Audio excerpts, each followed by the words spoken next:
నమస్తే. Bibipet police station లో పనిచేస్తున్న శృతి, సహకార సంఘం ఆపరేటర్ గా పనిచేస్తున్న నిఖిల్ అనే యువకుడి అదృశ్యం ఒకేసారి జరిగింది. దీంతో ఆ పోలీస్ స్టేషన్ పరిధిలో ఒక్కసారిగా అందరూ ఉలిక్కిపడ్డారు. వారి కోసం వెతుకుతూ ఉండగా ఎల్లారెడ్డి చెరువు వద్ద వారి వస్తువులు కనిపించాయి. వీరితో పాటు ఎస్ఐ సాయి కుమార్ కారు కూడా అక్కడే ఉంది. దీంతో గాలించగా మృతదేహాలు ఆ చెరువులోనే లభించాయి.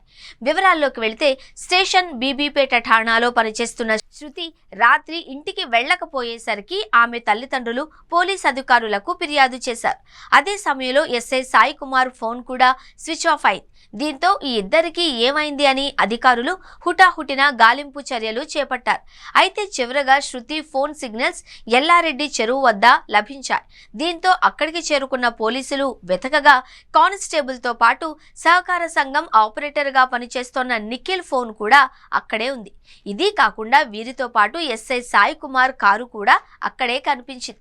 దీంతో అనుమానం వచ్చిన పోలీస్ అధికారులు గజ ఈతగాళ్లు రెస్క్యూ టీం సిబ్బందితో కలిసి ఆ చెరువులో రాత్రంతా గాలింపు చర్యలు చేపట్టారు. అర్ధరాత్రి గడిచిన తరువాత కానిస్టేబుల్ శృతి, ఆపరేటర్ నిఖిల్ మృతదేహాలు లభ్యమయ్యాయి. గాలింపు చర్యలు కొనసాగుతూ ఈ రోజు ఉదయం ఎస్ఐ సాయి కుమార్ మృతదేహం కూడా అదే చెరువులో దొరికింది. అయితే గతంలో ఎస్ఐ సాయి కుమార్ కూడా బీబీపేట ఠాణాలోనే పనిచేసేవారు. ఆ తర్వాత వేరే స్టేషన్ కు బదిలీ అయ్యారు. అక్కడే శృతి కూడా పనిచేసింది. వీరిద్దరి మధ్య పరిచయం పెరిగింది. శృతికి అప్పటికే పెళ్లై విడాకులు కూడా తీసుకుంది. ఎస్ఐ సాయి కుమార్ కు భార్య, ఇద్దరు పిల్లలు కూడా ఉన్నారు. వీరిద్దరి మధ్య సాన్నిహిత్యం పెరిగింది. ఆ తర్వాత సాయి కుమార్ వేరే స్టేషన్ కు బదిలీ అయ్యారు. దీంతో సాయి కుమార్, శృతిల మధ్య విభేదాలు మొదలయ్యాయి. అయితే ఎస్ఐ కానిస్టేబుల్ మధ్య ఆపరేటర్ నిఖిల్ కూడా మధ్యవర్తిత్వం వహించాడు. దీంతో వీరు మాట్లాడడానికి ఆ చెరువు వద్దకు వెళ్ళుండొచ్చు. అక్కడ మాట పెరిగి శృతి ఆత్మహత్య చేసుకుంటాను అని బెదిరించేందుకు చెరువులోకి దూకుండొచ్చు. ఆమెను రక్షించే క్రమంలో మిగతా ఇద్దరూ కూడా దూకి ప్రాణాలు కోల్పోయి ఉండవచ్చు అని పోలీసులు అనుమానం వ్యక్తం చేస్తున్నారు.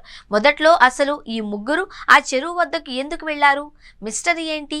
వీరిని ఎవరైనా చంపారా లేదా వారే ఆత్మహత్య చేసుకున్నారా అనే కోణంలో కూడా దర్యాప్తు చేశారు. రాత్రి ఇద్దరి డెడ్ బాడీస్ బయటకు రావడంతో ఎస్ఐ పరారీ అయ్యాడేమో అనుకున్నారు.